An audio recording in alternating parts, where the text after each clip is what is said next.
Welcome to Man Does Tech, where I solve the problems you didn't even know you had.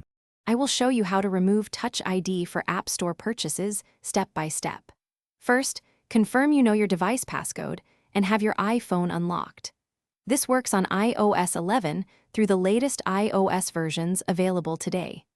Understand that an iPhone can store up to 5 fingerprints at one time.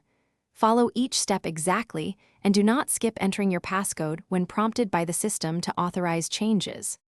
Open Settings on your iPhone and tap Touch ID and passcode to begin. Enter your device passcode when the system prompts you to continue. Locate the Use Touch ID section and find iTunes and App Store listed there.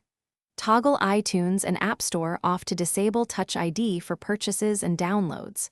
After you toggle off, the App Store will require your Apple ID password instead of Touch ID. This change affects only purchase. To fully remove biometric traces, go back to Touch ID and passcode and review fingerprints.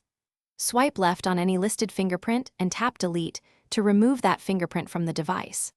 Repeat until you have removed the desired fingerprints, remembering the iPhone supports up to 5 fingerprints. Restart your iPhone to ensure settings apply cleanly and open the App Store to verify it now asks for your Apple ID password. You can re-enable Touch ID later or continue using your device passcode for purchase.